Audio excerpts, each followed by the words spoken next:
Welcome to Eureka Moments. I am Eureka Francisco. I am hosting today's podcast, and we're going to talk about people and purpose. Joining me is William Armstead. Mr. Armstead is going to introduce himself.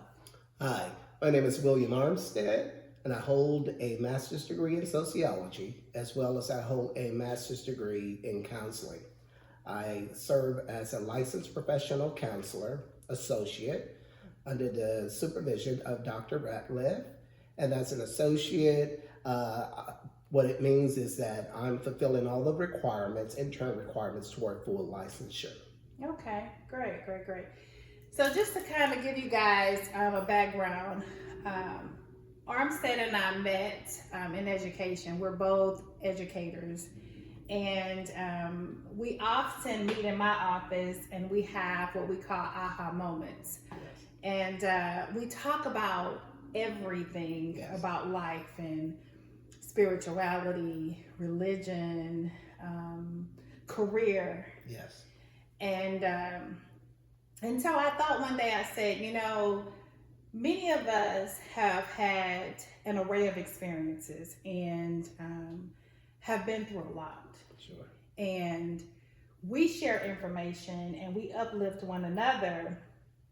But I think it's important for others to benefit from our knowledge and our experiences. And so my first podcast, I wanted to talk about people and purpose because there's so much conversation going on about relationships, different relationships, whether it's parent-child relationship, intimate relationship, boyfriend, girlfriend, husband, wife. Sure. And some of these relationships have broken people, right? Sure. And I find that people are having a hard time propelling forward because they're stuck. Mm-hmm. They're stuck in the moment that broke them. Sure. And there are so many people giving advice. And I just believe that not one piece of advice benefit one particular person. Yeah. Like there's not a road that if you go down this path, everybody will be successful going down this path. There are several paths. People have to find their own path. And I think purpose drives pathways. Yes.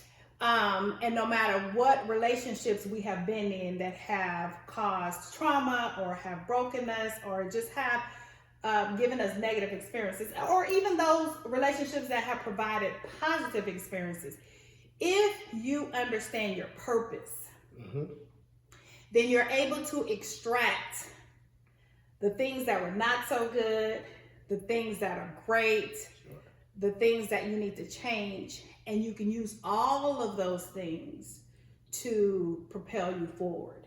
And so that's what we're going to talk about today. Right. Okay, so that brings me to my first question. And so my first question is going to be, do you believe that each of us are created for a purpose? I certainly believe that each of us are created for a purpose. Initially, from a spiritual perspective, Jeremiah 29:11 is a foundational scripture in my life. It says, "For I know the thoughts that I think toward you." When I'm reading the Bible, meditating, I always insert my name. Okay. So I personalize it. Okay. For I know the thoughts that I think toward you, William, they're thoughts of peace and not of evil, to give you an expected end. The Amplified Version says to give you hope in your final outcome. Right. And so it gives you a kind of a multitude of things to look at. The thoughts he thinks toward us, he has these thoughts of peace and prosperity, even when we face adversity. And so even in adversity, we can find strength, we can find resiliency, we can find information, we can pull resources, we can find who we are in these situations. So these situations that do not have to necessarily break us. Yes. But it's how we reframe and look at things, how we can take that information and use it to an effect that's positive. Yes, yes. Okay, that's that's powerful that you referenced Jeremiah 29:11. That was my favorite verse, especially when I found myself trying to navigate the woes of life. And I want to add, when you said that you insert your name, for those that do not know, that is another way to manifest things in your life. I do believe in manifestation. And so he basically is saying that God has a plan for his life. Yes. And the plan is to not bring him harm. Yes. But to bring him good. Sure. Right? For those of us that, or those of you guys rather, that are not religious or spiritual, then you would have to find something within yourself. Yes. And perhaps that is that thing that you love. I always say what you're passionate about, passion yields purpose. Yes. And purpose is synonymous for servitude. Yes. Because wherever your purpose lies, you're supposed to be serving. Yes. Okay? And so I just basically talked about how people can identify their purpose if they're not spiritual, religious. I said, to recap, find that thing in you that you're passionate about. When did you identify? Well, let me go back. Do you know your purpose? Do you know your purpose? I feel as though I clearly understand my purpose. Okay. I know my purpose. So you're going to talk about two things. You're going to talk about your purpose and how did you come to identify your purpose? Okay. I want to start by sometimes things are not really exposed or shown overnight. That's right. Purpose can take a span of time. Years. Literally years. Yes. To find out what you have been called to do. Yeah. One of the many ways I found my purpose, and I want to encourage other people to stop or to pause and to consider, what do you do well effortlessly? We've had that conversation before. Yeah. I talk. And that could be one of those core elements. Talk and communication is significant. Yes. In fact, it's tantamount to communication or effective communication. That's so right. You are a communicator. You're an effective communicator. And as you said earlier, we have been communicating over 8 years. It's been that long? It's been that long. And so going back to that purpose, what you may be operating in or doing from a day-to-day kind of activity kind of give you a window or looking in the dashboard of, okay, my calling has something to do with this thing that I'm practicing, I'm consistent with. It bothers me. Your purpose will bother you. Solving problems bother me. And so again, what I found out in gathering information on my purpose and getting clarity, my purpose did not have focus. It did not have boundaries. Okay. And so I'm a servant. As you mentioned, the word ministry just means to serve. We all have been called to serve. That's right.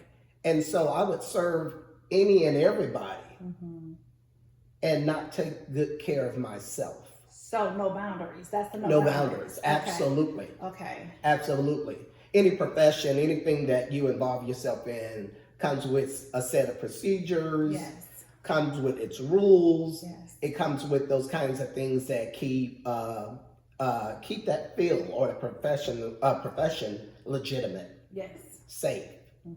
And so again, for years, this has gone on. I've been serving all my life. I was always involved in grown folks conversation, being 12 years old, hanging out with the grown folks. Did not know I was gaining this wisdom anything anyone asks me, I'm like a ferret. I'll go out and do this and find information and bring it back to the group. That's me, right? Absolutely. Absolutely.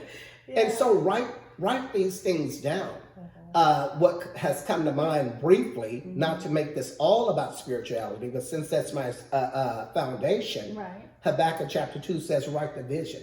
So in exploring and finding out what is my purpose, what I've been called to do, write down these things that you do well, that you're passionate about, Okay. that moves you, that motivates you, that galvanize you, Okay. that catalyze you, that drives you, that weary you. I believe your purpose has to weary you enough to get up and say, hey, I'm just going to take this risk. This is a calculated risk, and it's about you, because we take risks every single day. Every day. That's true. And we're used to doing it for others more than we do it for ourselves. That is So true. write it down, write those things that motivate you, drive you, that you're passionate about, and do some research. Okay. Also, just briefly, to ask other people, Yes. what am I good at? What do you think I Because do they well? can reflect who you are. Absolutely. Yes. So let's pause, because I want to add this.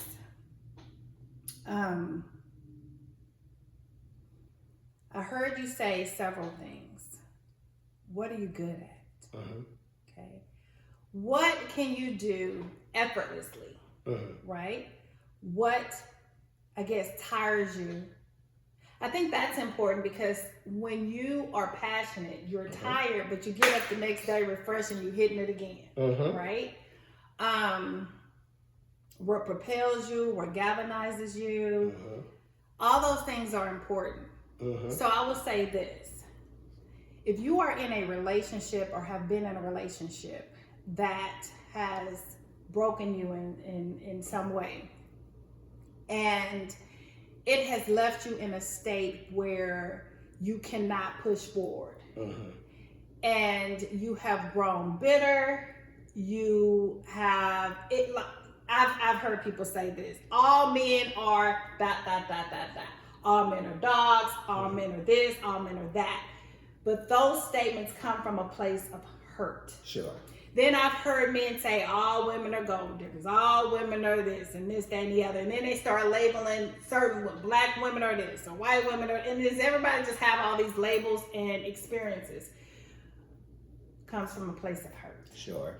Because if I am healed, whole, if I'm positive, I don't care to label people, and I don't care to attach something negative with that person or those type of people. Sure. Right?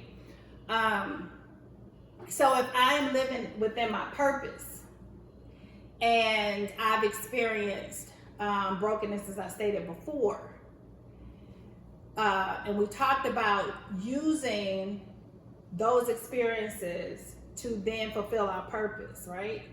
You mentioned boundaries.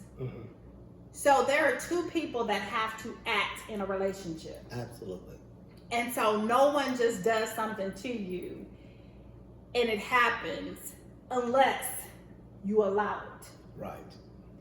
And so we have the choice to say, I'm going to set boundaries, Absolutely. expectations, Absolutely. rules, processes, procedures, because as you alluded to, that's what we do in organizations. Yes. And we do that to exclude as much dysfunction as possible. We have to understand how to transfer the things that we know in business practice, organizational systems to our life. Absolutely. Right? Because your personal life is a system within a family system, right? Within a family organization. Absolutely. And wherever we don't have clear expectations, procedures, boundaries, and be able to communicate, because we talked about communication being effective, and to be able to speak our truth, then we're not focused, because you talked about being focused. And then we open ourselves up to disarray. So I have been through a lot, right? I think so. But then Compared to whom? Because a lot of people been through a lot, right? But I'm okay with what I've been through, because what I've been through has allowed me to be a outlet for other people to be able to share more information, right? Because now I'm a master's degree educator and blah, blah, this and that. I have certifications and have businesses and all that is great, but it does nothing for me emotionally. Okay. You understand what I'm saying? So emotionally, I have learned how to set boundaries. I have learned how to communicate my needs. I have learned how to communicate my expectations. I have learned how to communicate my fears because I understand my purpose here, right? And I cannot serve other people if I have not yet learned to serve myself. Sure. And I cannot love other people. Let's talk about those intimate relationships. Let's talk about those parent-children relationships.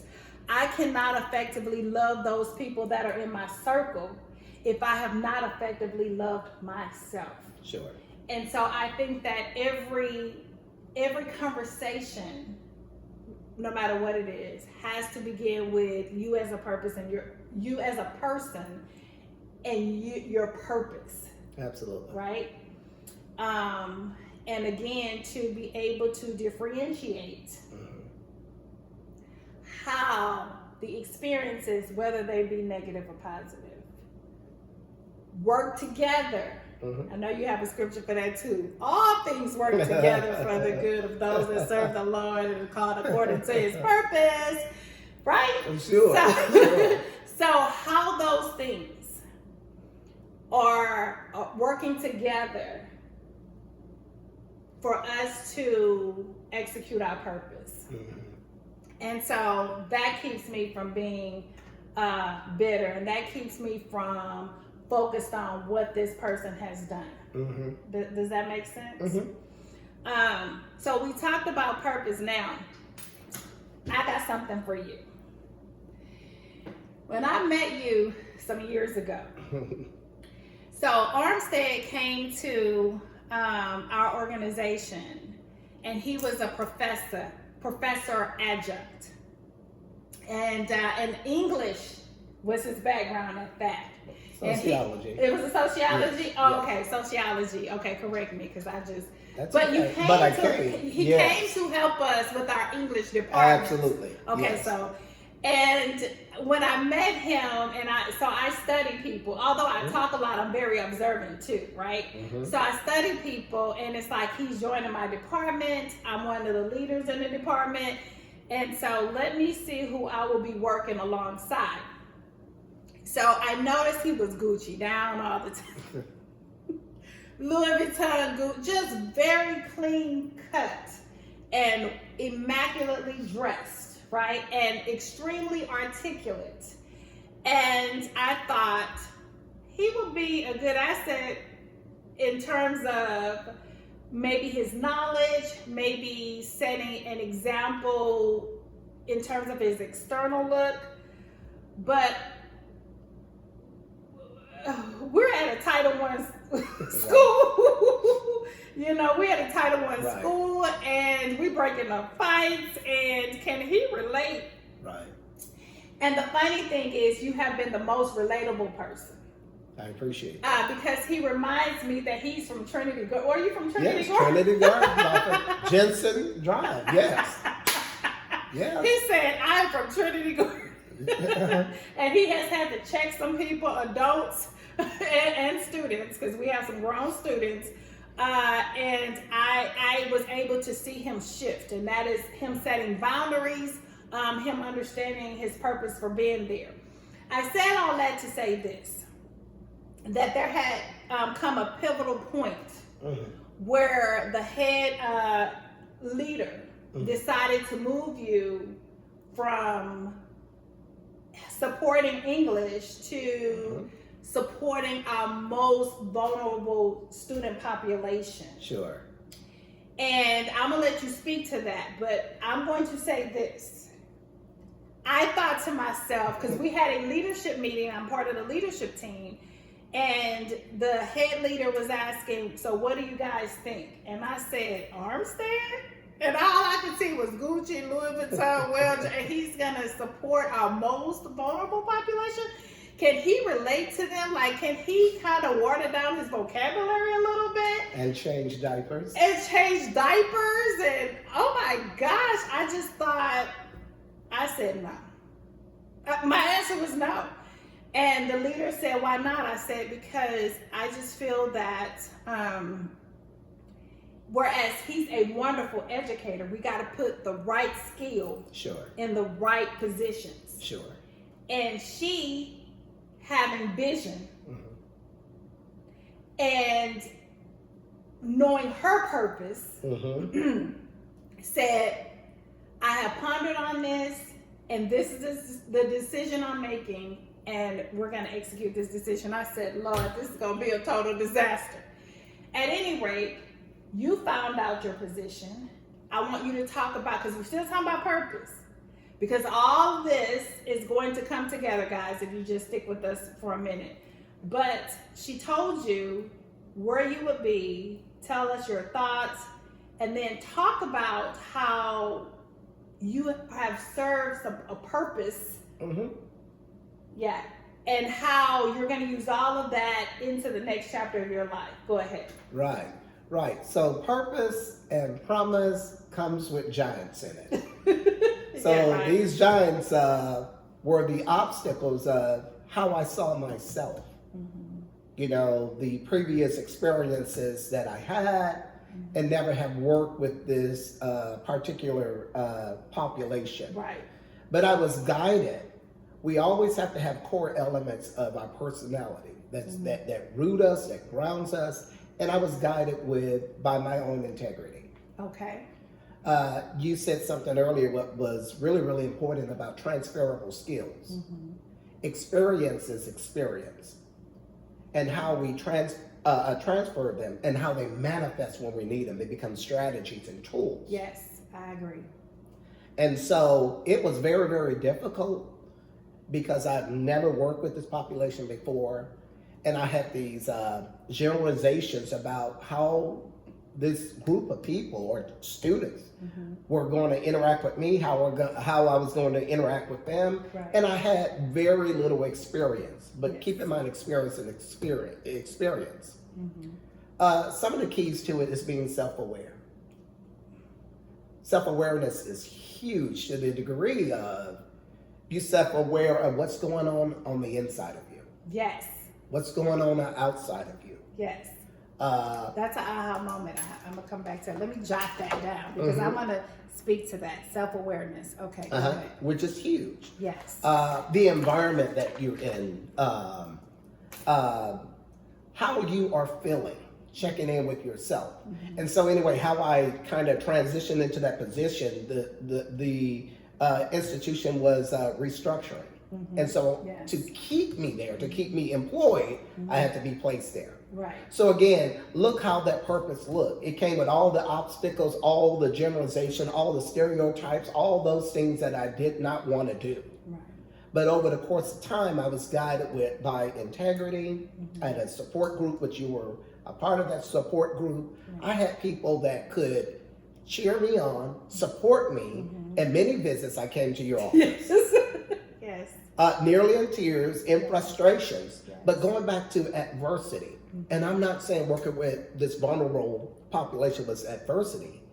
It became an unintended adversity to me because of the way I perceived it. Yes. So perception. And perspective is very important because it's an opportunity to reframe, to look at things differently, to take those transferable skills, to take those wins, those victories, those things that you have conquered, and use the same set of skills. I have learned to be ambidextrous as a result of working with this group. I would like to say, in quotes, I've become an expert to the extent of understanding and meeting these kids where they are. But it's not limited to that particular population. It's meeting everyone where they are. and building a relationship and hearing their needs. Yeah. And being in the moment. Yes. But your purpose wasn't just about the students. No. Because I was there and I Absolutely. saw it all unfold. Absolutely. So Armstead was tasked to serve students. Yes. But he ended up serving adults. Yes. You have mentored the young men who have gone on to do greater things. Yes. That they did not believe. They were degreed. Yes. But were not living in their purpose. Yes. Because they didn't have the insight, self-awareness. Yes. And the confidence. Sometimes it just takes confidence, right? Oh yeah, which is important. And you mentored. Yes. And many of them have gone on. Yes. The team that you are working with now have relied on you to be an advocate. Yes. You and I are kindred spirits with that. We're both advocates. Yes. I advocate for children. I advocate for staff.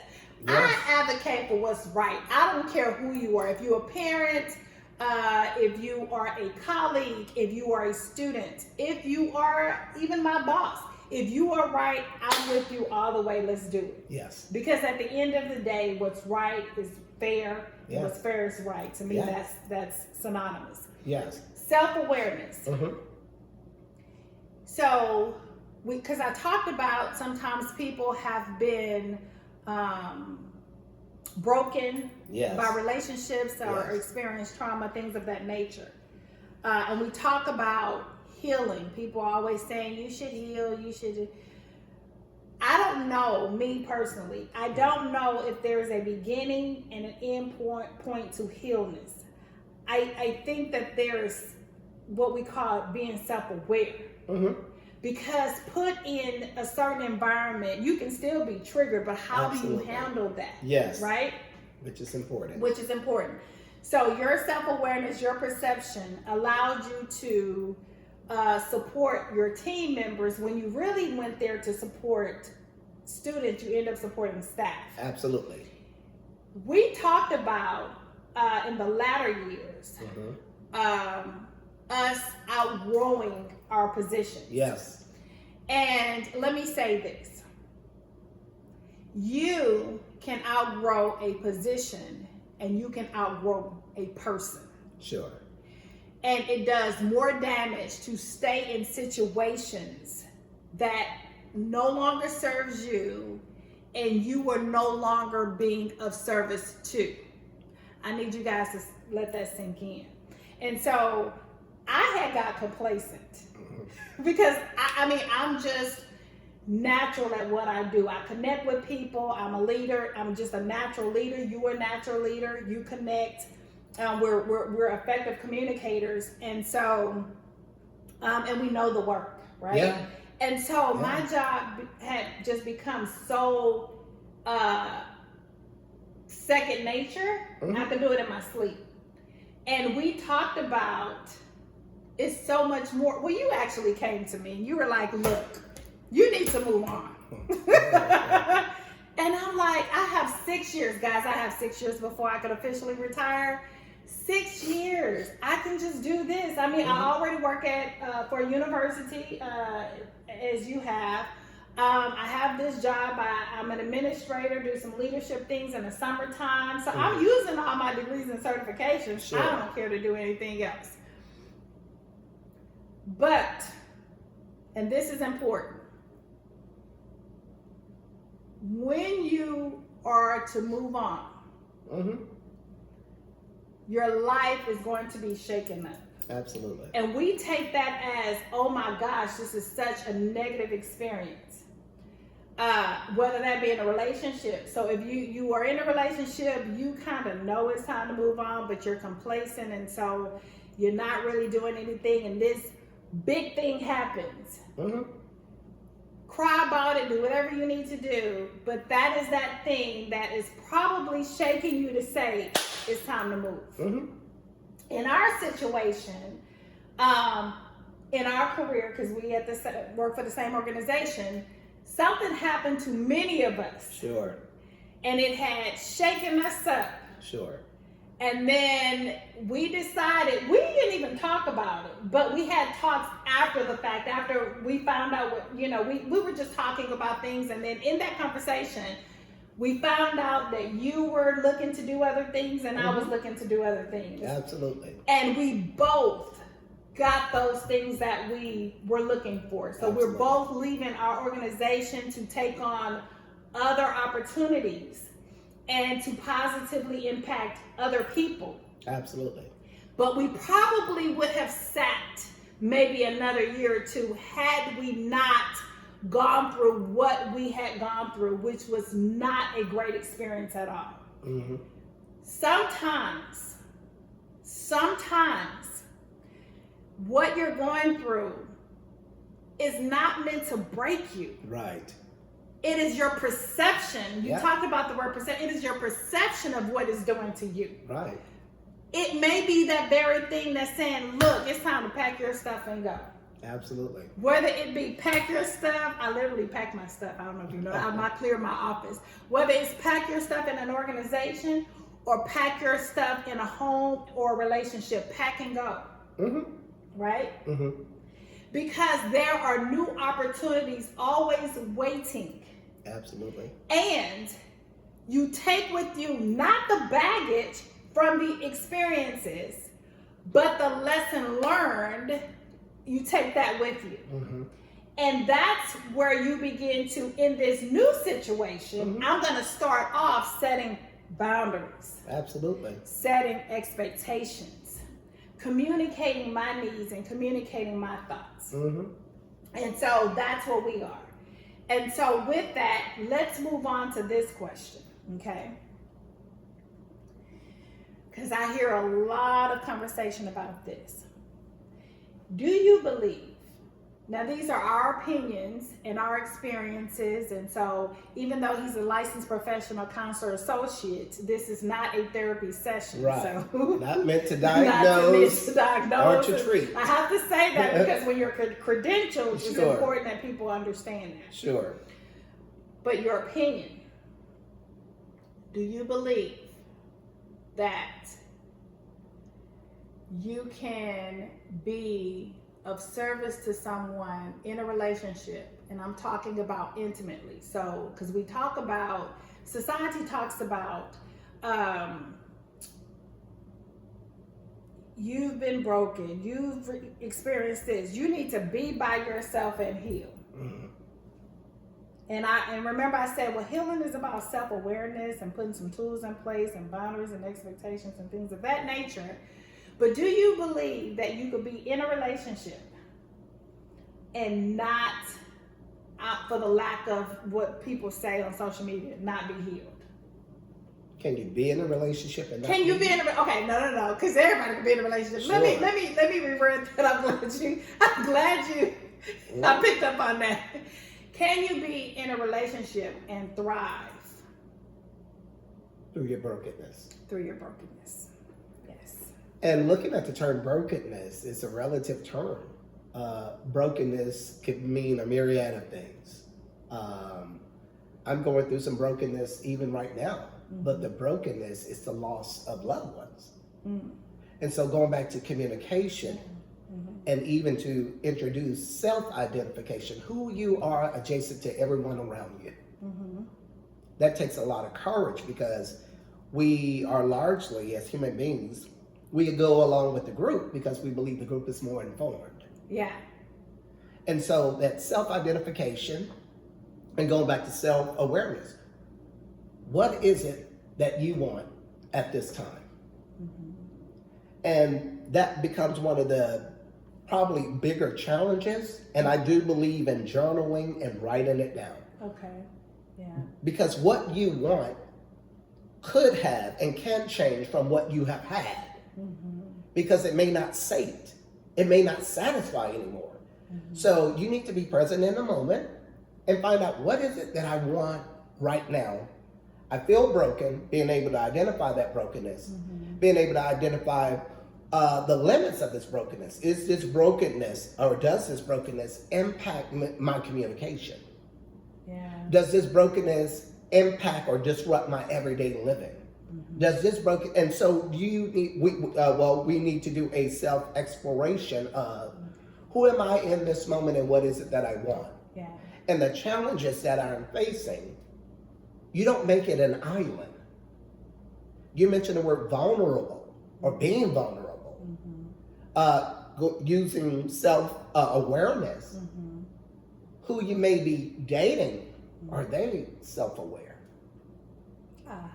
Are they able through communication to give you the support that you might require? Have you revealed the supports that you might might need? That might need, yeah.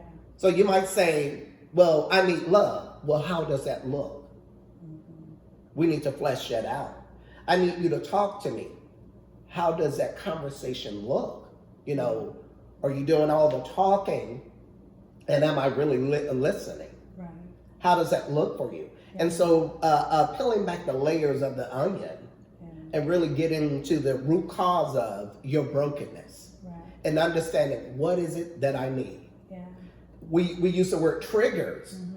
Triggers can come at any given time, touch, smell, sight, event. Absolutely. Yes. But what's more important, when you trigger, what is it that you need? Yes. So in your brokenness, and if you're in a relationship, can it work? It certainly can.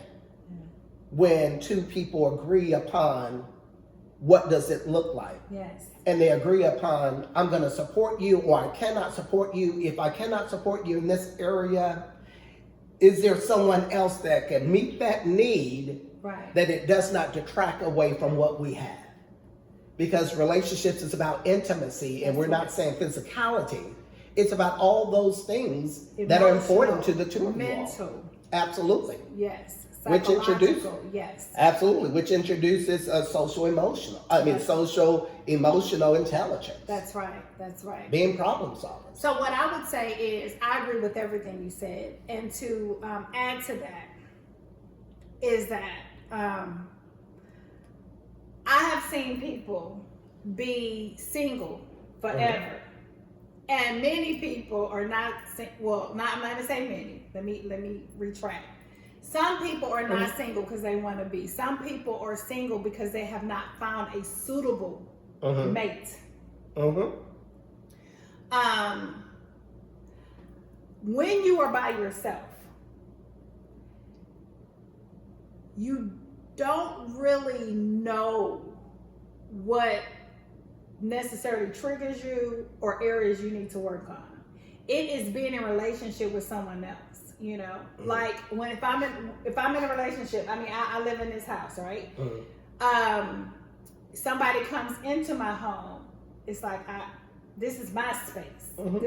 So it takes that person to reflect to me that selfish part of me, that this mine. Or in a relationship, if I call you and you don't respond for however, what is that person doing? So it's in a relationship that I can begin to see I have an insecurity in this area I need to work on. So I wouldn't necessarily say that you need to be by yourself, because that's counterintuitive to why we were created in the first place. We're created to be in relationship. In Genesis, it was Adam and Eve. And when Adam was by himself, I mean, there were creatures created around him. He had everything plentiful in the Garden of Eden, and God said it's not good for man to be alone. Sure. And so to me, that was the very beginning, and everything from that was about multiplication. Absolutely. Now, I do believe that if you're not self-aware, you begin to attract the same type of people over and over again. So what did not serve you from the beginning will be the same person or a thing or organization if you're not self-aware, create boundaries, set expectations. Sure. So those are our aha moments. And I believe both people need to be on a journey of self-reflection and go through the process of discovering the things that trigger them, and to be able to discuss experiences they may have had that affects them in such a way that may produce negative outcomes. But yeah, I like relationships. I like friendships. I love my children and being in relationship with them. Some people not in relationship with their kids. Some kids not in relationship with their parents. I like my relationship with my son and my daughter, my mother, my dad, and all those relationships are different, by the way. And I like being in intimate relationships because I'm a nurturer and I like to nurture, but setting those boundaries and staying focused, because I'm not here to heal you and I'm not here to be your dumping ground. But again, that's a boundary. That's a boundary. So I will add this to boundaries because I think this is important. I was in a relationships for over a decade. I just be in long relationships. I was married. Which could be good. Which could be good. Especially if it's healthy. Yeah, which could be good. And when I realized, because I evolved, and so it's important that when you evolve, that you're with someone who wants to evolve too, right? I evolved, and the things that were important to me years ago were no longer as important. Sure. So when I grew up, the only thing people talked about, because older people didn't talk about their relationships, so we didn't know that social, emotional piece of it, right? Right. We knew provide and protect, and that's what most people talk about now. But it's not as cut and dry as provide and protect to the surface level that we talk about, right? Protection is about the physical, the emotional, mental, and spiritual, right? Provision is the same thing. But I only knew it as, if something happened, you're going to be down to make sure I'm good.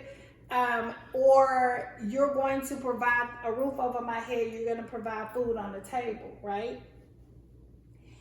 And I had always attracted that.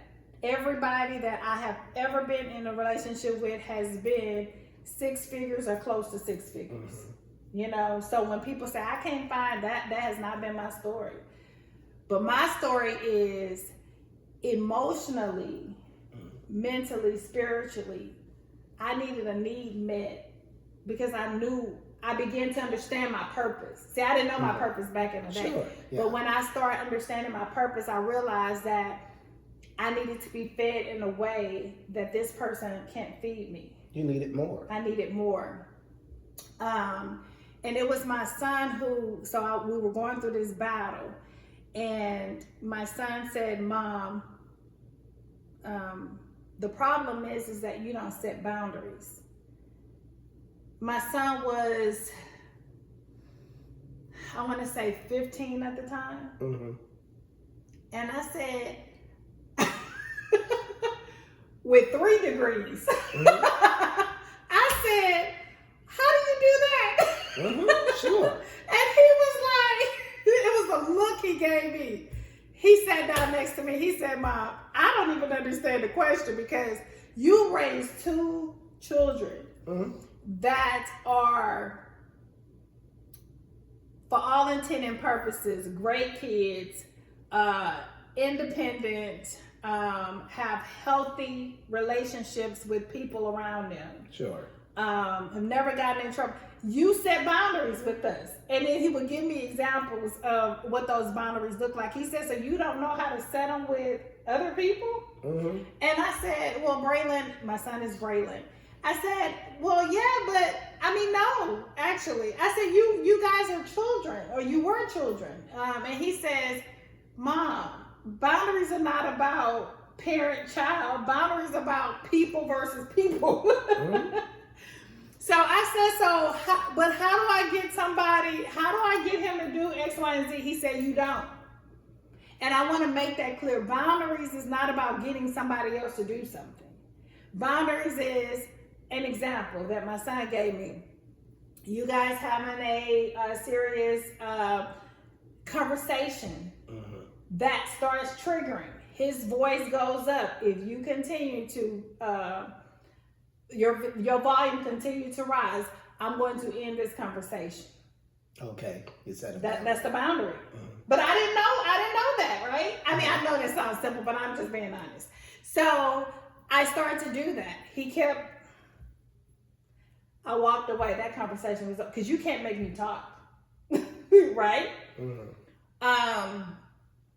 And then once I started setting different boundaries, I got accustomed to, and it just kind of started being like second nature. Okay. The last boundary I set was, if you continue to do X, Y, and Z, then I will do this, right? So it was, and I can say it because a lot of people, 90% of the world going through this, infidelity.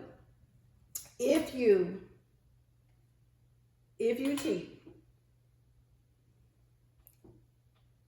we're no longer going to be together. Oh, okay.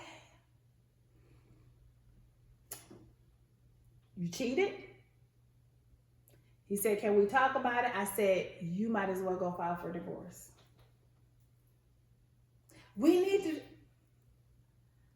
I got my keys and went on by my day like nothing had ever happened. There was no arguing about it.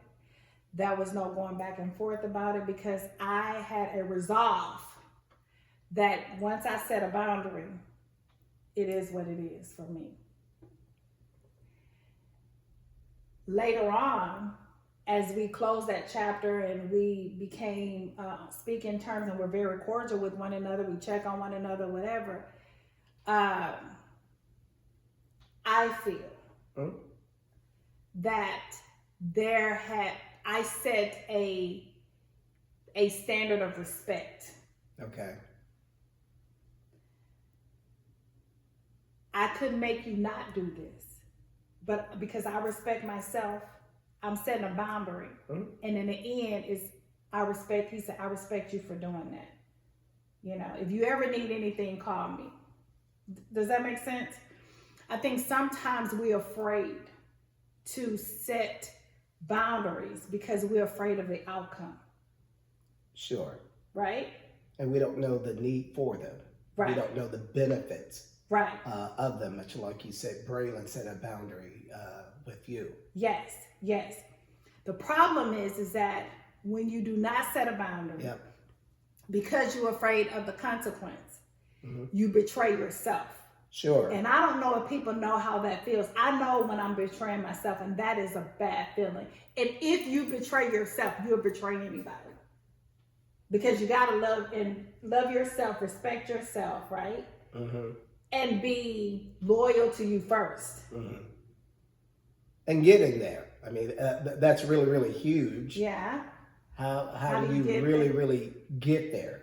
Because you unpacked a lot there. Armstead. And I wonder if you had a support system as you process this journey, or as you still are processing this journey. Right. What supports were in place? So I'm a communicator, and I'm not afraid to talk about my season. And with people that I trusted, I talked about my season. And I actually went to counseling. Awesome. Then I'm in therapy now. I have a therapist. You are awesome. I have a therapist. I used to not want. First of all, I didn't even believe in therapy at first. I mean, you know. I hear it. No disrespect, LPC associate. I didn't believe in that. I'm not going to talk about my personal dealings with people I don't know. Sure. But let me tell you, sometimes you don't realize how many tools you have in your tool bag until you start talking and answering questions for yourself, right? I would talk. My therapist really don't answer a lot of questions because I self-reflect while I'm talking and be like, you know what, I could do this, that, and the other. Right. She does it, you're like, yeah. You do the work. I do the work. Absolutely. But it is, I'm gonna go back to what you said. So it's all of those. First of all, I communicated with people. Because I don't want to hold anything in. What you hold in that rottens you comes out, right? I sought assistance from a licensed professional, so I have a therapist. I still, like I said, I still have a therapist, right? And but in order for me to get those things, I was sitting in the living room behind me, looking out the window, and I thought to myself, God, it has to be something greater than this. And I was not even in here's the thing, because it's perception. We talked about that word perception. People who know me are close to me, have been to my home, have seen some things that I have met my ex-husband. A lot of people love my ex-husband. They still do. He's very funny. He come with his own set of gifts, right?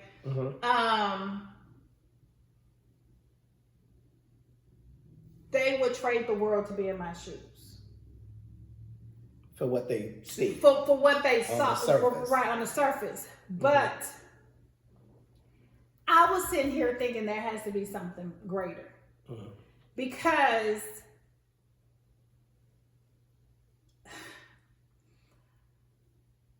to be in a relationship, to be lonely in a relationship, walk into a beautiful home and it feels like a house and not a home. To get in remember I had that Jaguar, I had a nice Jaguar. To get in that vehicle only to drive off crying. It didn't satisfy. It did not satisfy me. And it was to the point where, so people talk about what should people bring to the table and 50-50. I didn't have to pay anything. And let me put that on record. I did not have to. My ex-husband could afford to take care of everything. I had 2 vehicles myself, right? My home and everything, whatever I wanted. And I didn't look at my paycheck. So when people say, "Oh, we got paid early," it didn't matter to me because I wasn't checking my paycheck no way. Right? Different economy for you. That is a great feeling. Do not get me wrong. And I was not being hit or beat up or anything of that nature. So, right? But when you understand your purpose, right? And when you evolve, good is not great. I'm not looking for perfection because people say, well, you're just being, you're not happy, you're not satisfied. No. A marriage is 2 consensual adults coming together. In my marriage now, people have open marriages and all that stuff. I'm talking about my marriage. And we agreed to love each other and to share intimate moments with each other, mentally, spiritually, emotionally. And I was only getting the financial part. And yet he would take up for me that part of the protection, but not the emotional, mental, not the spiritual, there's something greater than material things. We need to be serving together. And in order to serve together, we got to serve each other. And that serving each other was not there.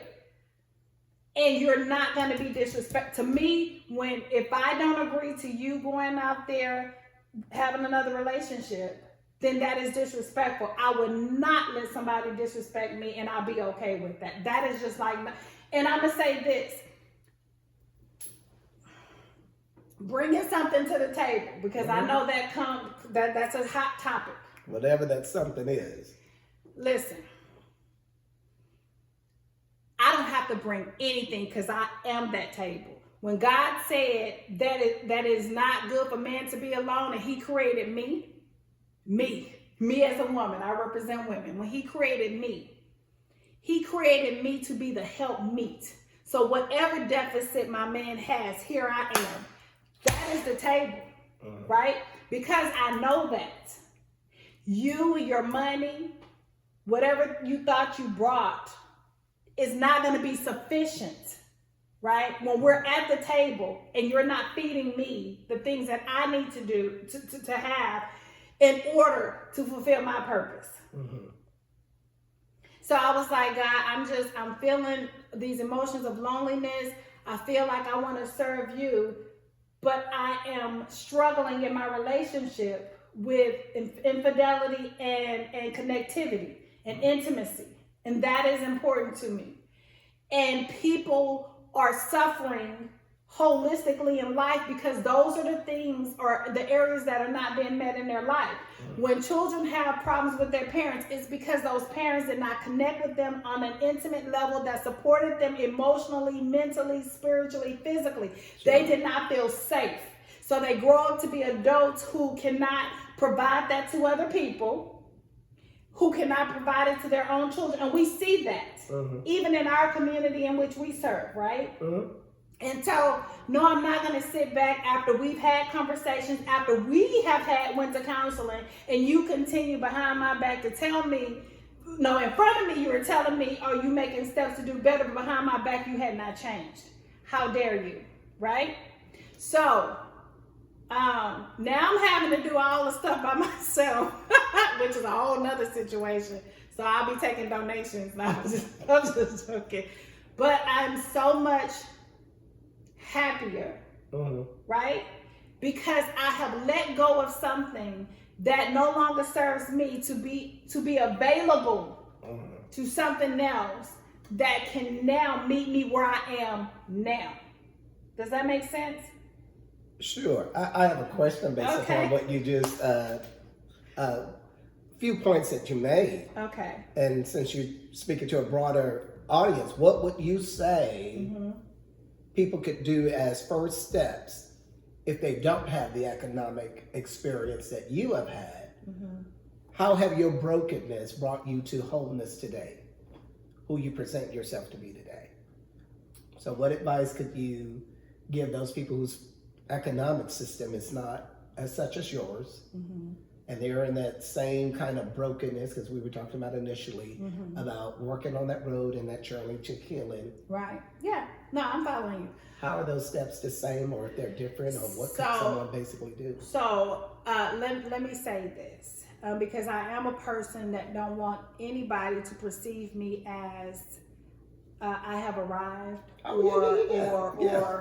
or because of whatever you see in the background. I know your heart. Yes. Yes. But you remember when first couple of years we met, you said, be careful because there are some people who think that you didn't say snotty, but like I come across sometimes, if you don't know me, as someone who can be self-absorbed or braggadocious. I was trying to really avoid that ugly word. I hate it, but yeah. And when you got to know me, you was like, people don't know your story. Absolutely. They don't see your heart. They don't see my heart. Let me say this. My mom passed away when I was young, when I was in middle school. And I was raised by my stepmom, who, I say my stepmom, but her and my dad ended up in a divorce. And she fought for me because I was going to go in foster care. I was going to go in foster care with my other two siblings who didn't have a relationship with their dad, right? But my stepmom told my dad, if you let me take care of Eureka, if you let me raise her, I won't ask you for anything. I won't ask you for child support. I won't ask you for anything. Let me take care of her. Wow. Now, some people would get with their stepmom and they would be abused or whatever, mistreated. I only said stepmom so that you guys understand the dynamic of the relationship in terms of I didn't come out of her. She did not conceive me. But she is my mom, let's make it clear. And I don't take anything away from my biological mom because as she was raising me, my biological mom was always a topic of conversation if I wanted to talk about it, right? And there are pictures in my office of both moms. But my stepmom poured into me. Yeah. And thought I was beautiful. And thought I was smart. And thought I could do all these things that I didn't know that I could do because what I saw growing up in those few years of my life, my biological mom was not educated. I don't even know if she graduated from high school. She had me when she was 17 years old. She never worked. She didn't have a car, so we walked everywhere we went. And I didn't have balanced meals. I didn't even know what a balanced meal was until I went to my stepmom's house, and she was like, well, you gotta have a salad, you gotta have a green vegetable, a starch, and a meat, and here's your juice. I'm like, what is all this? I'm used to going to this corner store and getting SpaghettiOs, you know, when we had the food stamps to get it, right? I was behind in school because school was not important. Well, wasn't the priority. It wasn't the priority. Let me Because clarify. families have to continue. It wasn't the priority. Thank you for correcting me. And so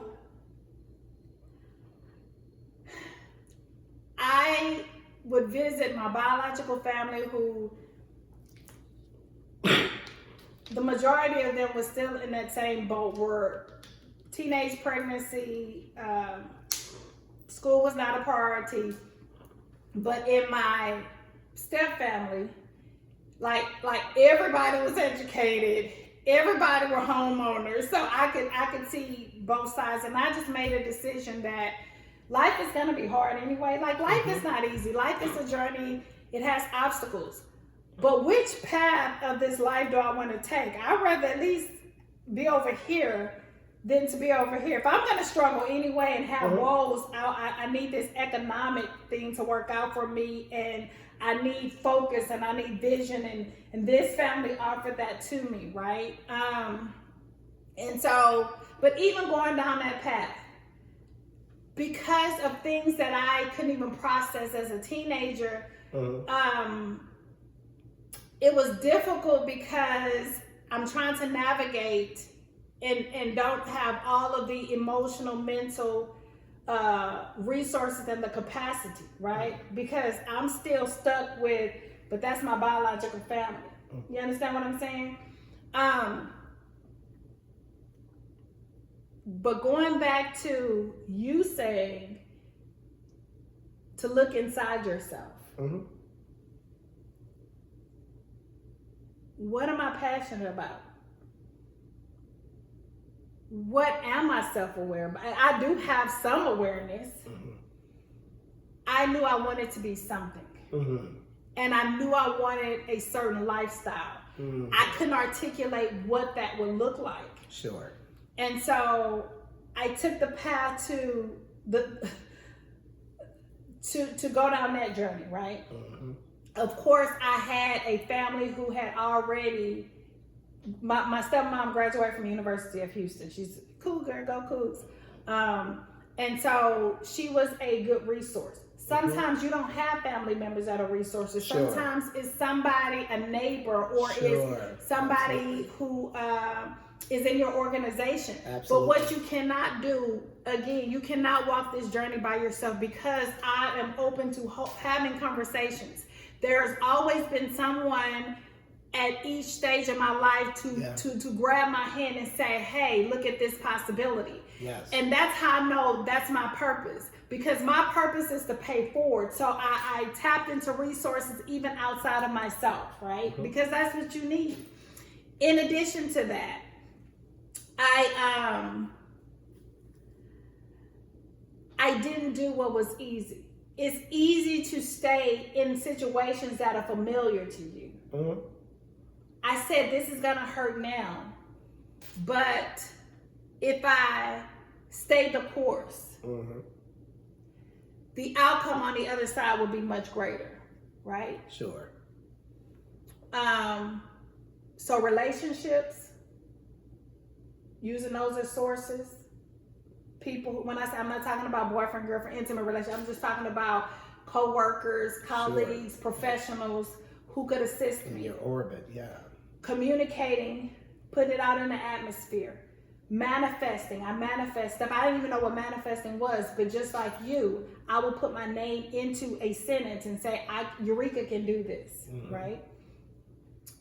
and educating myself. Education is key. And even though we have formal educations, we have degrees. Everybody don't have to have a degree. Sure. I could have saved on student loans because I had a skill to do something else, right? Believed in yourself. Yeah, believed in myself. But because you have to have some money to, now if I'm going through relationship problems and financial problems, that's a lot to go through, right? But educating myself to be able to put myself in the best economic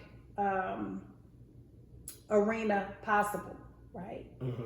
And then being honest with myself. That's how I feel that I have gotten this far. But look, we have a lot to talk about. Yes, we have a lot to talk about. That's a lot to impact. We're going to, for sake of time, we're going to conclude here. Sure. But can I have you back on and we pick up where we left off? Because I know there's some things that we need to continue to unpack. And we want to give you all the tools that you need in order to go down this journey that we're talking about. And we want to make sure that we're not rushed in giving you that information. So thank you for tuning in.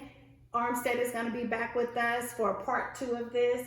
I'll see you soon. Take care.